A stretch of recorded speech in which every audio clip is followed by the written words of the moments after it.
மனிதராகப்பட்டவர்கள் மனதிலே வஞ்சனை, கோபம், மதம், ஆச்சரியம் போன்ற அந்த அழுக்குகள் எல்லாம் இல்லாமல் அந்த உள்ளமானது ரொம்ப தூய்மையாக இருக்கும் பொழுது அந்த இடத்தில் இறைவனே நாடி வந்து குடியேறுவார் அப்படின்னு சொல்லப்படும். இறைவனே நாடி வந்து குடியேறுவார். உள்ளம் பெருங்கோவில்னு சொல்றாங்க இல்லையா, அந்த உள்ளமானது பெருங்கோவிலாக எப்பொழுது மாறுகிறது என்றால், உள்ளமானது கள்ளம் கபடம் இல்லாமல் சுத்தமாக இருக்கும் பொழுது அது உள்ளம் பெருங்கோவிலாக மாறுகிறது. ஏன்? இறைவனே நாடி வந்து அங்கு குடிகொள்கின்றார். எந்த அடியார் உள்ளத்திலே இறைவன் தானாக தேடி வந்து குடிகொள்கின்றாரோ அவர் யாரிடமும் சென்று எதையும் யாசகம் பெற வேண்டிய அவசியம் இல்லை. ஒரு விஷயம் உங்களுக்கு தேவைப்படுது, ஏன்னா எல்லாத்துக்குமே இருக்கிற பயம் அதுதானே. இப்போ ஆன்மீகத்துக்குள்ள போறோம் அப்படிங்கும் போது சாப்பிட்றதுக்கு சாப்பாடு, வாழ்றதுக்கு வாழ்க்கை, சில இடங்கள்ல பணங்கள் தேவைப்படுமே, இதெல்லாம் எப்படி வரும் அப்படிங்கிற ஐயப்பாட்டின் காரணமாக யாருமே முழுமையாக அந்த ஆன்மீக வாழ்க்கையிலே செல்ல தயங்குகிறார்கள் என்றால் அது ஒரு முதன்மையான காரணம். அதில் மாற்றுக்கிறதே இல்லை. ஆரம்ப காலகட்டத்தில் எல்லாமே அப்படித்தான் இருக்கும்.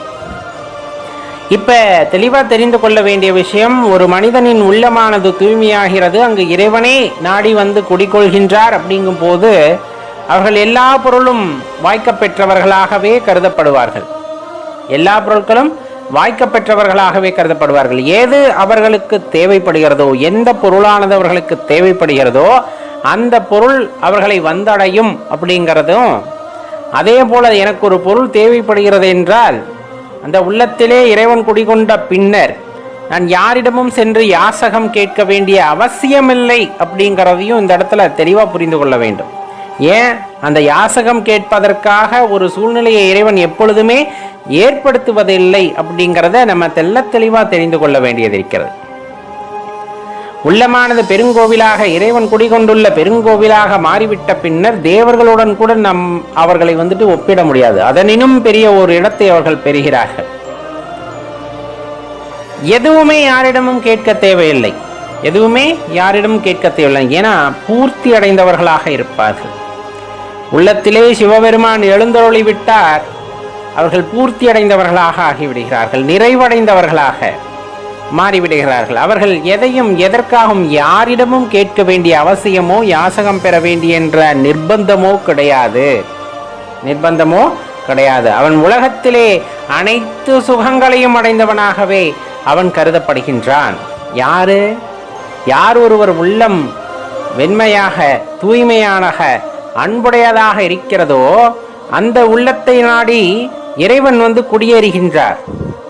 ஒரு முறை அவர் குடியேறிவிட்டார் என்றால் அந்த உள்ளமானது கோவிலாக மாறுகிறது, இந்த உடலும் கோவிலாக மாறுகிறது.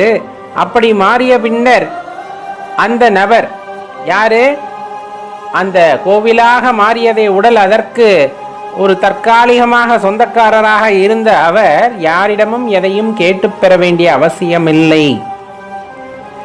யாரையும் எவரிடமும் கேட்டு பெற வேண்டிய அவசியமில்லை என்பதை தெளிவாக புரிந்து கொள்ள வேண்டும். எது அவருக்கு தேவைப்படுகிறதோ அதை இறைவன் நல்குகிறார். அவர் கேட்காமலேயே கொடுக்கின்றார். அந்த ஆற்றலை நம்ம தெளிவாக புரிந்து கொள்ள வேண்டும். இந்த இடத்துல அவ்வளவு சாதாரண விஷயம் இல்லையே, அது எளிதாக புரிந்து கொள்ளக்கூடிய விஷயமும் அல்ல. ஏன்னா அவ்வளவு சாதாரண நிகழ்வல்ல அது. உள்ளத்தை தூய்மையாக பேணுவது அப்படிங்கிறது கடினம்.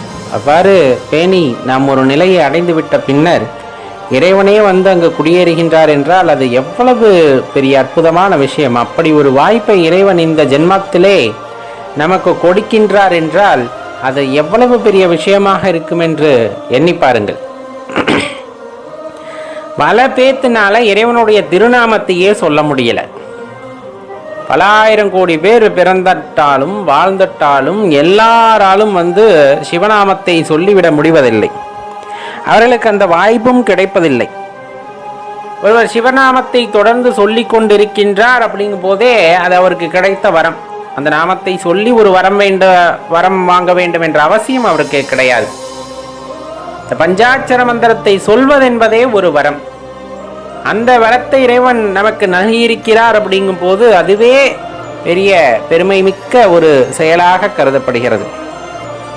இப்போ இந்த உள்ளத்திலே இறைவன் வந்து குடிகொண்டு விட்ட பின்னர், இந்த உடலானது கோவிலாக மாறிய பின்னர், இந்த உடலில் உள்ள ஆன்மா இன்னொரு பிறப்பெடுக்க வேண்டும் என்ற எண்ணத்தை விடுத்து அந்த இறைவனுடைய கலந்துவிட வேண்டும் என்ற எண்ணத்திற்கு செல்கின்றது. மாறாக இந்த உள்ளத்திலே குப்பையை கொட்டி கொண்டு வைத்திருக்கும் பொழுது, அது குப்பை கிடங்காக மாறும் பொழுதுல அதில் ஆசா பாசங்கள் மதம் ஆச்சரியங்கள் எல்லாம் தோன்றும் பொழுது, இந்த உலகத்தில் இருக்கும் எல்லாம் எனக்கு சொந்தமானது, எல்லாம் எனக்கு தேவை என்கின்ற எண்ணமானது தொடர்ந்து அங்கே குடியேறிக்கொண்டே இருக்கும் பொழுது குப்பையாக மாறுகிறது. அந்த உள்ளமானது குப்பையாக மாறுகிறது. அப்போ அதோட விளைவு என்ன ஆகுது அப்படின்னு பார்த்தோன்னா, தொடர்ந்து பிறக்க வேண்டும், தொடர்ந்து இறக்க வேண்டும். இது ஒரு வாழ்க்கையோட ஒரு வட்டமாகவே மாறி போகின்றது. தொடர்ந்து பிறக்க வேண்டும், தொடர்ந்து இறக்க வேண்டும் என்று. பிறப்பது இறப்பது, பிறப்பது இறப்பது, இப்படியே ஓடிடும். இந்த காலகட்டத்தில் இறைவனை உணர்வதற்கு என்ன முயற்சி செய்ய போறோம்னா ஒன்றுமே முயற்சி செய்ய போவதில்லை.